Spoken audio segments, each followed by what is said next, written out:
The Arizona desert stretched endlessly under the scorching July sun, its red rocks shimmering like mirages in the distance. Alina Yazzie crouched behind a cluster of prickly pear cacti, her heart pounding as she watched the dust clouds rising. From the valley below, two groups of riders approached from opposite directions, her Apache kinsmen from the east, and the Navajo warriors from the west. Both tribes claimed this sacred land, and both demanded her loyalty. "They're coming," she whispered to herself, her voice barely audible over the desert wind that carried the scent of sage and creosote. At 23, Alina had spent her entire life caught between these two worlds. Born to an Apache mother and raised among the Navajo after her mother's death, she belonged fully to neither tribe, yet both expected her allegiance. The morning had started peacefully at the trading post where she worked, translating between the tribes and the few white settlers who dared venture into this contested territory. But news had arrived with the dawn that Navajo had found Apache horses grazing on what they considered their ancestral hunting grounds. The Apache claimed the land had been theirs since time immemorial. War seemed inevitable. Elena's supervisor, Martha Henderson, had sent her home early. "This isn't your fight, girl," the older woman had said, her weathered face creased with worry. "Let the men sort this out." But Alina knew better. In this desert, there were no neutral parties. Everyone had to choose a side. The Apache riders drew closer, and Alina recognized the stern face of War Chief Manuelito, the man who had known her mother. His weathered features showed no emotion, but she could see the tension in his shoulders, the way his hand rested on his rifle. Behind him rode 12 warriors, their faces painted for battle, their horses snorting and pawing the ground. From the west, the Navajo approached with equal determination. Chief Barbonchito led them, a man Alina had learned to respect during her years living among his people. He had been kind to her, treating her almost like a daughter. But she knew that kindness would not extend to choosing sides in this conflict. The two groups met in the valley floor, creating a semicircle of tension and barely restrained violence. Alina could hear their voices carrying on the windy conversations, demands, the harsh words of men who had run out of patience for negotiation. The horses were stolen. Barbonchito's voice rang out, clear and strong. "We demand their return and compensation for the insult." "Those horses graze where Apache horses have always grazed," Manuelito replied, his tone equally firm. "We take nothing that is not already ours." Alina closed her eyes, knowing what would come next. She had seen this dance before, the escalating words, the growing tension, the moment when words would give way to action. Both tribes had suffered losses in recent years, their traditional ways of life pressured by the expanding American settlements. Frustration and pride made dangerous companions. A new sound caught her attention, the steady clip-clop of a single horse approaching from the north. Alina squinted against the sun's glare, and saw a lone rider making his way down the rocky slope. Even from a distance, she could tell he was white, his posture in the saddle, the way he sat his horse, everything about him screamed outsider. The rider was tall and lean, with dark hair visible beneath his worn hat. He rode with the confidence of a man who knew this land, yet something in his approach suggested he understood the gravity of the situation he was entering. Most white men would have turned back long before reaching this valley, but this one kept coming. "Fool," Alina muttered, but she found herself curious despite the danger. What kind of man rode alone into a potential battlefield? The tribes had noticed him too. Conversations stopped, and all eyes turned toward the approaching stranger. Alina could see the warriors' hands moving to their weapons, the horses shifting restlessly as their riders prepared for potential trouble. The lone rider stopped at the edge of the gathering, his hands visible and empty. When he spoke, his voice carried clearly across the desert air. "Gentlemen," he said, his tone respectful but firm, "I'm Thomas Mackenzie. I ranch about 10 miles north of here. I couldn't help but notice the gathering and wanted to make sure there wasn't trouble brewing that might affect my cattle." Alina studied him more carefully. Thomas Mackenzie. She had heard the name mentioned at the trading post. He was one of the few ranchers who had managed to maintain peaceful relations with both tribes, trading fairly and keeping his word. But what was he doing here now, inserting himself into this volatile situation? Manuelito spoke first. "This is not white man's business. Mackenzie, you should leave." "Respectfully, Chief Manuelito," Thomas replied, removing his hat briefly in a gesture of respect. "Anything that happens in this valley affects all of us. We're all trying to make a living in this hard country." Alina found herself impressed despite her wariness. The man had nerve. She'd give him that. And he had addressed Manuelito by name, showing he understood the political landscape better than Most settlers, Barbonchito urged his horse forward slightly. The rancher speaks truth. We have no quarrel with him. But this matter is between Apache and Navajo. Thomas nodded slowly. I understand that, Chief Barbonchito, but I also know that good men on both sides will die if this goes where it's heading, and I've seen enough good men die in my time. There was something in his voice, a weariness, a weight of experience that suggested he had indeed seen too much death. Alina wondered what had brought him to this remote corner of Arizona. What had made him choose solitude over the company of his own people?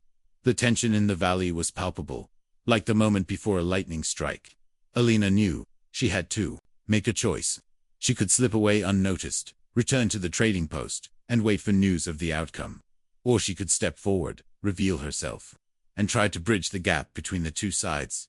As if sensing her presence, Thomas McKenzie's eyes swept the ridge where she was hiding. For a moment, their gazes met across the distance, and Alina saw something unexpected in his expression, not the dismissive look she was used to from white men, but genuine concern, as if he understood the impossible position she was in. The wind picked up, stirring dust devils across the valley floor and rattling the dry brush. In the distance, storm clouds were building over the mountains, promising rain that might or might not come. Alina made her decision. Standing slowly, she walked down the slope toward the gathering, her chin raised in determination. The conversations stopped entirely as she approached, and she could feel the weight of every man's gaze upon her. Alina, Barbonchito said, his voice carrying a note of warning. This is no place for you. With respect, Chief, she replied in perfect Navajo, then switched to Apache. This concerns me as much as anyone.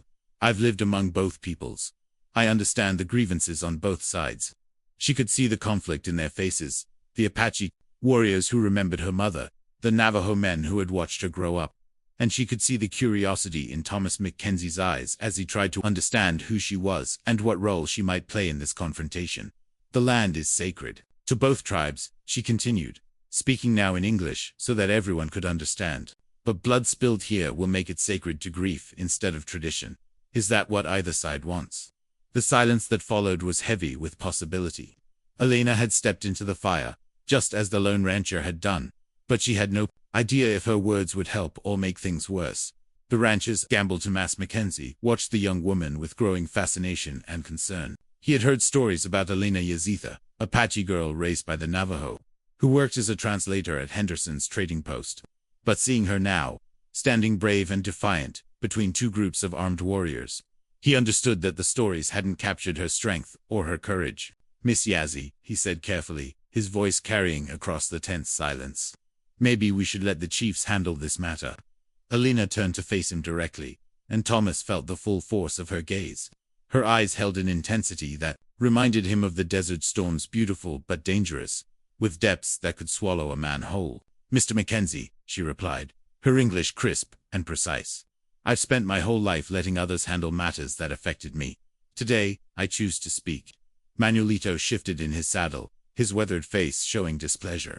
Alina, you are young. You do not understand the weight of what you're doing. I understand perfectly, she shot back, switching to Apache. I understand that my mother's people and my adopted people are about to spill blood over horses and pride. I understand that children will lose fathers, wives will lose husbands, and for what? So that we can prove which tribe is stronger. Thomas found himself nodding slightly. The girl had courage, but more than that, she had wisdom. He had seen enough wars in his 32 years, first in the cavalry, then in the bitter conflicts, that had driven him to seek solitude in this remote corner of Arizona. He knew how easily pride could lead to bloodshed, and how little that bloodshed actually solved. Barbonchito spoke up, his voice gentler than the Apache chief's. Little sister, your heart is good, but some things cannot be solved with words. The Apache have taken what is ours. And what exactly have they taken? Alina challenged. Grass, water, the right to let their horses graze in a valley that both tribes have used for generations. Thomas saw his opportunity and took it. If I may, he said, dismounting slowly to show he posed no threat. I've been ranching in this area for 5 years. I've seen both Apache and Navajo horses in this valley. I've never seen it as exclusively belonging to either tribe. Several warriors on both sides shifted restlessly, their hands moving toward weapons. Thomas kept his movements slow and deliberate, his voice calm and respectful. I'm not trying to take sides, he continued, But I've learned that this land is big enough for all of us if we're willing to share it. My cattle graze alongside Indian horses without any trouble. The grass grows back. The water flows for everyone. Pretty words from a white man, one of the Apache warriors called out. But what do you know of our ways, of our history?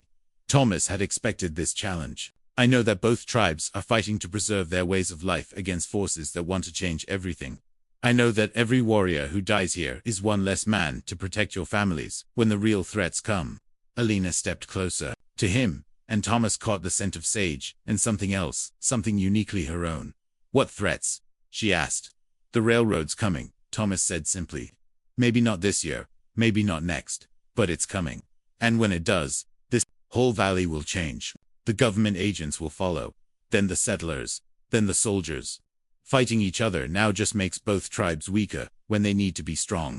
The silence that followed was different from before, thoughtful, rather than tense. Thomas could see the leaders processing his words, weighing the truth of what he was saying against their immediate anger. You speak of tomorrow's problems, Manuelito said finally. But today's problems require today's solutions. Then let's find a solution that doesn't involve bloodshed, Alina said firmly. She looked directly at Thomas, and he saw a calculating intelligence in her eyes. Mr. Mackenzie, you say you've seen both tribes' horses in this valley. Have you seen any actual theft? Thomas considered his words carefully. I've seen horses changing hands, but I've also seen them returned. I've seen disputes settled with words more often than weapons. Until recently. Recently, Barbone Cheeto repeated. What has changed recently?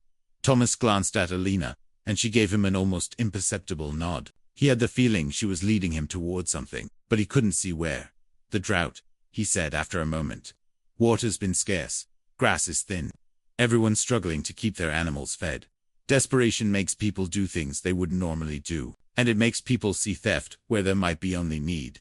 Alina added, her voice carrying a note of hope. Chief Barboncito, when did you first notice the Apache horses in the valley? 3 days ago, the Navajo chief replied. They were grazing near the spring. Alina turned to Manuelito. War chief, when did your people bring horses to this valley? We have always brought horses here, Manuelito said stiffly. It is our right, but specifically, when did you bring this particular group of horses? Thomas watched the exchange with growing admiration. Alina was working toward something, building a case like a skilled lawyer. He had misjudged her at first. She wasn't just brave, she was brilliant. Manuelito's expression shifted slightly. 4 days ago, the grass near our camp was exhausted. So Apache horses arrived 4 days ago, because of the drought, Alina summarized. Navajo riders discovered them 3 days ago, in a valley that both tribes have traditionally used. She paused, letting the timeline sink in. This isn't about theft or territorial rights. This is about survival. Thomas felt a surge of respect for the young woman. She had taken a potentially deadly confrontation and reframed it as a shared problem requiring a shared solution. What do you propose? He asked, genuinely curious. Alina looked at both chiefs, then at him. I propose we stop thinking like enemies and start thinking like neighbors. The drought affects all of us. Instead of fighting over what little grass and water remain, why not work together to find more? Work together. One of the Apache warriors scoffed. Apache and Navajo. Why not? Thomas found himself saying, I've seen stranger partnerships work, and Elena's right, this drought is the real enemy, not each other. Barbonchito stroked his chin thoughtfully. You speak of working together, but how? Our peoples have been rivals for generations. Rivals? Yes, Elena agreed. But not enemies. Not until outside pressures forced us to compete for resources that were once abundant. Thomas stepped forward slightly. If I might make a suggestion, he said, my ranch has good water and adequate grass. I'd be willing to share both in exchange for help with the roundup I've been putting off. My foreman quit last month, and I'm short-handed. The offer hung in the air like a lifeline. Thomas wasn't sure what had prompted him to make it. Perhaps it was Elena's courage. Or perhaps it was his own loneliness finally overcoming his caution. But as he looked at the faces around him, he saw the first glimmer of hope. You would trust us on your land? Manuelito asked, his voice carrying surprise. I'd trust anyone who proved trustworthy, Thomas replied. And I'd rather have neighbors than enemies. Elena smiled for the first time since the confrontation began. And Thomas felt something shift in his chest, a warmth he hadn't felt in years. But there was still work to do, still tensions to resolve. And he had the feeling that the hardest part was yet to come. Unlikely. Alliances the next morning brought a sight that would have seemed impossible just 24 hours earlier, and Navajo warriors working side by side on Thomas Mackenzie's ranch, their horses grazing peacefully in the same pasture. Alina watched from the shade of a cottonwood tree as the two groups sorted cattle, their initial wariness gradually giving way to grudging cooperation. "Seems to be working better than expected," Thomas said, approaching with 2 cups of coffee steaming in the cool morning air. He offered one to Alina, and she accepted it gratefully. "For now," she replied, taking a sip of the strong, bitter brew. "But cooperation born of necessity is fragile. It won't take much to shatter it." Thomas settled beside her on the fallen log that served as an impromptu bench, close enough that she could smell the scent of leather and sage that seemed to cling to him. "You don't trust easily, do you?" Alina considered the question. "I've learned that trust is a luxury I can't afford. When you belong to 2 worlds, you're always suspect in both." "That must be lonely," Thomas said quietly, and something in his voice made her look at him more closely. She saw understanding there, and a pain that mirrored her own. "What brought you here, Mr. Mackenzie?" she asked. "To this empty corner of Arizona. I mean, most white men seek the company of their own kind." Thomas was quiet for a long moment, his eyes fixed on the workers in the distance. "Sometimes a man needs to get away from his own kind," he said finally. "Sometimes the company of others is more burden than blessing." Alina sensed there was more to the story, but she didn't press. She understood the need for solitude, for space to heal wounds that ran too deep for easy explanation. "The arrangement won't last," she said instead, returning to the safer topic. "Once the immediate crisis passes, old rivalries will resurface. That's human nature." "Maybe," Thomas agreed. "But it's a start. And sometimes a start is all you need." Their conversation was interrupted by raised voices from the pasture. Alina saw 2 young warriors, one Apache, one Navajo, facing off over a disputed calf. The tension that had been building all morning was finally coming to a head. "Here we go," Thomas muttered, setting down his coffee and starting toward the confrontation. Alina followed, her heart sinking as she watched the other workers stop what they were doing and begin to choose sides. The Apache warrior, a young man named Jose who had known Alina's mother, stood with his hand on his knife. Opposite him, a Navajo youth called Billy had adopted a similar stance. The calf in question stood between them, bawling plaintively. "The calf is clearly Apache," Jose was saying, in Spanish-accented English. "See the markings on its ear. That's how we mark our cattle." "That's not a mark," Billy replied hotly. "That's a tear from barbed wire. And this calf was with the Navajo herd when we brought it in." Alina could see the situation spiraling out of control. The other workers were beginning to cluster around, the 2 young men, their earlier cooperation forgotten in the face of tribal loyalty. "Gentlemen," Thomas said, his voice carrying the authority of years of command, "there's an easy way to settle this. Alina, you've been translating between the tribes for years. Can you identify the calf's origins?" Alina approached the animal carefully, aware that every eye was upon her. The calf was indeed marked, but not in the way either warrior claimed. She recognized the brand. It was one she had seen before, but not on tribal cattle. "This calf doesn't belong to either tribe," she said clearly. "It's one of Mr. Mackenzie's animals. See the small M burned into its hip? That's the Mackenzie brand." The revelation diffused the immediate tension, but Alina could see the embarrassment on both young men's faces. Pride was a dangerous thing when it was wounded. "Jose, Billy," she continued, "you're both skilled cattlemen. The mistake was honest, and it could have happened to anyone. What matters is that we're all working together to solve a common problem." Thomas stepped forward, his expression serious but not angry. "Elena's right. This kind of confusion is going to happen when different groups work together. What matters is how we handle it." "I apologize for the confusion," Jose said stiffly, his pride clearly stung. "As do I," Billy added. Equally uncomfortable, Alina saw an opportunity to turn the moment into something positive. "Actually, you've both demonstrated something important," she said. "You both care deeply about doing your job well. That's exactly the kind of dedication this partnership needs." Thomas nodded approvingly. "Elena's right. I need workers who pay attention to details, who care about the work they're doing. Both of you have shown that." The crisis passed, but Alina knew it was just the first of many challenges they would face. As the day wore on, she found herself constantly mediating between the 2 groups, translating not just languages, but cultural differences, expectations, and hurt feelings. By evening, exhaustion weighed heavily on her shoulders. She sat alone by the small fire Thomas had built, watching the flames dance against the darkening sky. Most of the workers had retired to their respective camps, but the separation bothered her. The cooperation was still fragile, still dependent on careful management and constant vigilance. "You did well today," Thomas said, settling beside her once again. "Without you, this whole arrangement would have collapsed before noon."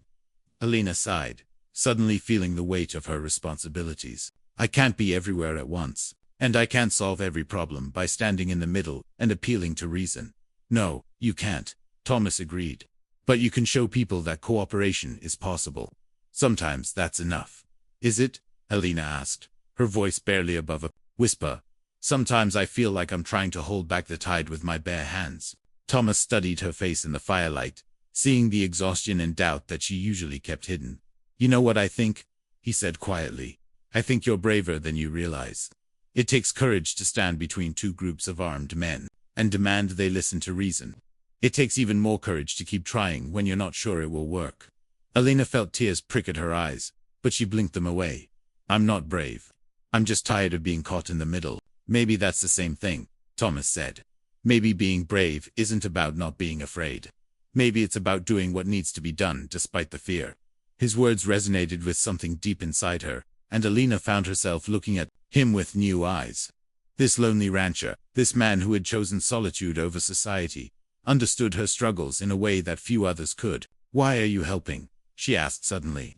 "Why risk your ranch, your safety, your peace of mind for a problem that isn't really yours?" Thomas was quiet for a long moment, his eyes fixed on the flames. "Because I've seen what happens when good people do nothing," he said finally. "I've seen communities tear themselves apart over foolish pride and ancient grudges. And I've seen the cost of standing by and watching it happen." "You sound like you speak from experience," Alina observed. "I do," Thomas admitted. "Back in Kansas, before I came here, my family had a farm, neighbors we'd known for years. Then the war came, and suddenly everyone had to choose sides. Neighbors turned against neighbors, friends became enemies. By the time it was over, there was nothing left worth saving." Alina heard the pain in his voice, and understood now why he had sought solitude in this remote corner of Arizona. Like her, he had been caught between worlds, forced to choose sides in a conflict that had no clear answers. "I'm sorry," she said, softly. "Don't be," Thomas replied. "It taught me something important. Sometimes the best way to honor the past is to try to build a better future." As the fire died down to glowing embers, Alina felt something shift between them, a connection that went deeper than shared challenges or mutual respect. She was beginning to understand that Thomas Mackenzie was more than just a lonely rancher. He was a man who had faced his own demons and chosen to fight for something better. But as she looked toward the separate camps where Apache and Navajo warriors slept uneasily, she wondered if their fragile alliance would survive the trials that lay ahead. Tomorrow would bring new challenges, new tests of their cooperation, and Alina wasn't sure she had the strength to hold everything together. The fire, within 3 weeks later, the fragile alliance was tested by an unexpected crisis. Alina was working in the ranch house kitchen, preparing the midday meal for the workers, when she heard the sound of rapidly approaching hoofbeats. Through the window, she saw a rider on a lathered horse racing toward the ranch, a young Navajo messenger she recognized from Chief Barbonchito's band. "Trouble," she murmured, wiping her hands on her apron as she hurried outside. Thomas emerged from the barn at the same time, his face grim with concern. The messenger, a boy named David, who couldn't be older than 16, practically fell from his horse in his haste to deliver his message. "Elena, Mr. Mackenzie, you must come quickly. Government agents have arrived at the reservation. They're demanding a meeting with both chiefs, and they have soldiers with them." Elena's blood ran cold. Government intervention was exactly what they had been hoping to avoid. "How many soldiers?" she asked. 2 dozen, maybe more," David replied, his young face tight with fear. "They say they've received reports of conflict between the tribes, and they want to restore order." Thomas cursed under his breath. "Restore order their way, you mean? Which usually involves relocating people to reservations hundreds of miles away." Elena's mind raced. The cooperation between the tribes was still fragile, built on mutual need rather than genuine trust. If government agents started making demands, issuing ultimatums, everything they had worked for could collapse in a matter of hours. "We need to get to the reservation," she said, already mentally calculating the fastest route. "If we can get there before the agents make any formal demands, Maybe we can explain what's really happening. I'll saddle the horses, Thomas said, but Alina shook her head. No, you should stay here. If the agents see a white rancher involved in tribal affairs, they'll assume you're either exploiting the situation or making it worse. Thomas's jaw tightened. I'm not letting you face this alone. I won't be alone, Alina replied, touched by his concern but knowing she was right. I'll take Jose and Billy with me. They've been working well together, and their cooperation might help demonstrate that the tribes can coexist peacefully. Alina, Thomas said, his voice low and urgent. Be careful. Government agents don't like people who complicate their simple solutions. She nodded, already heading toward the pasture where the workers were gathered. The news of the government agents' arrival had spread quickly, and she could see the fear and uncertainty in the men's faces. All their progress, all their careful cooperation, was suddenly in jeopardy.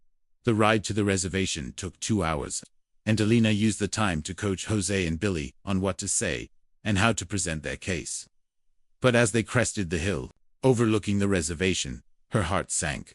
The government agents had already set up what looked like a formal tribunal, with soldiers positioned around the perimeter and the 2 chiefs seated in front of a makeshift table.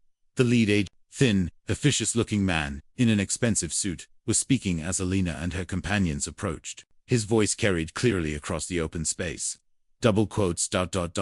Reports of armed conflict between the Apache and Navajo tribes in this area.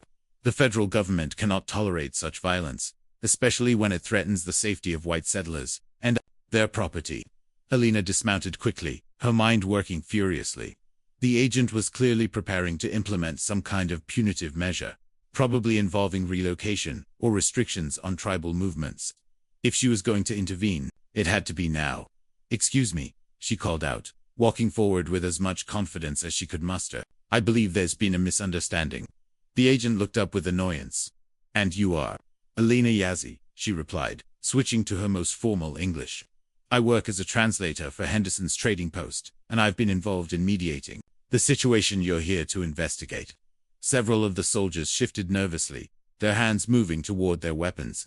Alina realized she had made a strategic error. Approaching armed men, while flanked by 2 tribal warriors, was bound to create tension. Jose, Billy, she said quietly, dismount slowly and keep your hands visible. The 2 young men complied, their faces showing the strain of the situation. Alina could see Manuelito and Barbonchito watching her with expressions of hope and concern. Miss Yazzie, the agent said, his voice coldly formal. I am Agent William Harrison from the Bureau of Indian Affairs. I understand you've been involved in these tribal disputes. I've been involved in resolving them, Alina corrected. The conflict you're referring to was settled peacefully 3 weeks ago. Since then, both tribes have been working together, successfully. Agent Harrison's expression suggested he found this hard to believe. Working together. Miss Yazzie, I have reports of armed confrontations, threats of violence, and territorial disputes. These tribes have been enemies for generations. With respect, sir, Alina said, your reports are incomplete.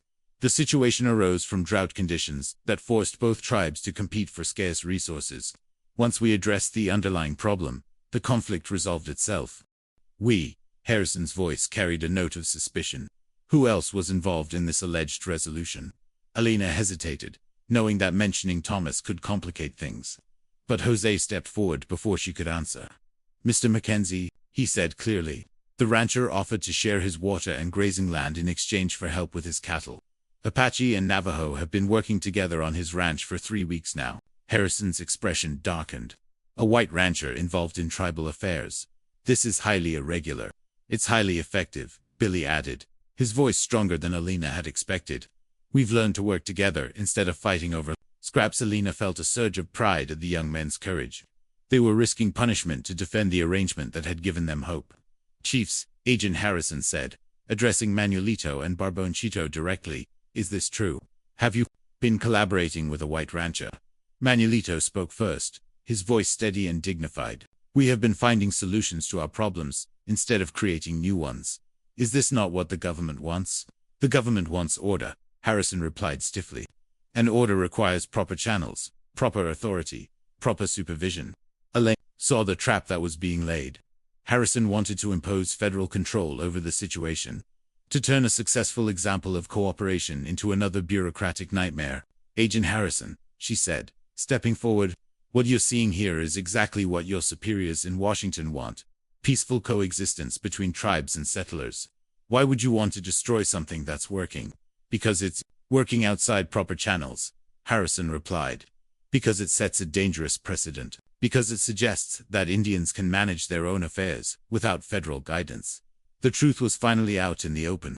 This wasn't about preventing conflict. It was about maintaining control. Alina felt anger rising in her chest, but she forced herself to remain calm.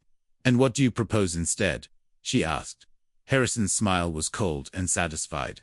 Relocation. The Apache will be moved to the San Carlos Reservation in central Arizona. The Navajo will remain here under increased supervision. The white rancher will be investigated for violations of federal law regarding interaction with tribal peoples. Alina felt the world tilt around her. Everything they had worked for, everything they had accomplished, was about to be swept away by bureaucratic arrogance. No, she said quietly. I beg your pardon. Harrison's voice carried genuine surprise. I said no, Alina repeated, her voice growing stronger. You have no authority to relocate people who haven't committed any crimes. You have no legal basis for punishing cooperation and success. Harrison's face flushed with anger. Miss Yap, you are dangerously close to interfering with federal law enforcement.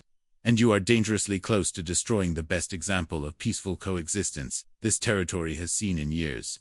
Alina shot back. The confrontation was interrupted by the sound of approaching horses. Alina turned to see Thomas Mackenzie riding toward them, accompanied by Martha Henderson from the trading post and several other white settlers she recognized. Agent Harrison, Thomas called out as he dismounted. I believe you wanted to speak with me. Harrison's expression suggested he hadn't expected the rancher to arrive voluntarily. Mr. Mackenzie, you've been accused of unauthorized interaction with tribal peoples and interference in federal Indian policy. I've been accused of being a good neighbor, Thomas replied calmly, and I brought some people who might be interested in hearing about your plans for the area. Martha Henderson stepped forward, her weathered face showing determination. Agent Harrison, I've been trading with both tribes for 15 years. The cooperation we've seen these past 3 weeks has been good for everyone, Indians, settlers, and the territory as a whole. Why would you want to destroy that? Mrs. Henderson, Harrison said, clearly frustrated by the growing opposition. You don't understand the larger implications. I understand that you're about to tear apart something that's working, interrupted another settler, a man Alina recognized as the local blacksmith. And I understand that your solution will probably lead to the very violence you claim to want to prevent. Alina watched the confrontation with growing hope.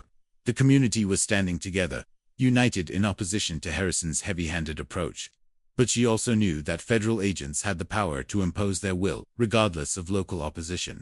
Agent Harrison, she said, stepping forward once more. I have a proposal. Harrison's expression suggested he was tired of proposals, but he gestured for her to continue.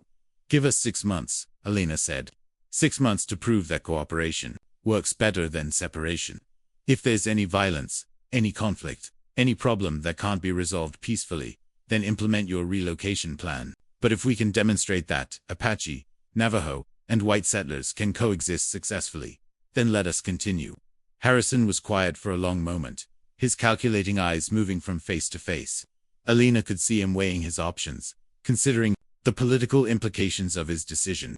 3 months, he said finally. You have 3 months to prove your point. But understand this: any violence, any conflict, any deviation from peaceful coexistence, and the Apache will be relocated immediately. And Mr. Mackenzie will face federal charges for interfering in Indian affairs. Alina felt Thomas stepped closer to her, his presence a comfort in the face of Harrison's threat. Agreed, she said firmly. As the federal agents prepared to leave, Alina found herself standing between Thomas and the 2 chiefs, with Jose and Billy flanking them. They had won a reprieve, but at a cost. The pressure was now enormous, and any mistake could have devastating consequences. 3 months, Thomas said quietly. Think we can make it work? Alina looked at the faces around her: Apache and Navajo, white settlers and tribal leaders, all united by a shared hope for something better. We have to, she said firmly, because the alternative is losing everything we've built. As the federal agents rode away, Alina felt the weight of responsibility settle on her shoulders like a heavy cloak. 3 months to prove that cooperation could triumph over centuries of mistrust and government interference. 3 months to show that people of different backgrounds could work together, not just in crisis, but in the everyday challenges of building a life in this harsh but beautiful land. Thomas moved closer to her, his voice low and reassuring. "We'll make it work," he said. Together, Elena looked into his eyes and saw something she hadn't dared hope for, not just determination, but something deeper. In the space of 3 weeks, this lonely rancher had become more than an ally. He had become someone she could count on, someone who understood her struggles and shared her dreams. Together, she agreed, and for the first time in her life, Elena Yazzie felt like she truly belonged somewhere, not to one tribe or another, but to this community they were building together. One day at a time, the desert wind picked up around them, carrying the scent of sage and promise. 3 months would test everything they believed about cooperation, trust, and the possibility of change. But as Elena stood surrounded by Apache and Navajo warriors, white settlers, and the man who had ridden into the fire to help her build a bridge between worlds, she felt ready for whatever challenges lay ahead. The sun was setting over the Arizona mountains, painting the sky in shades of gold and crimson. Tomorrow would bring new tests, new obstacles to overcome. But tonight, they had hope. And sometimes, hope was enough to change the world. Ready to see how their story ends. Will Elena and Thomas's unlikely alliance survive the government's ultimatum? Can love bloom between two people caught between worlds? Like this video if you want to see more stories of courage, love, and the power of bringing people together against all odds. And don't forget to subscribe for more incredible tales that will keep you on the edge of your seat.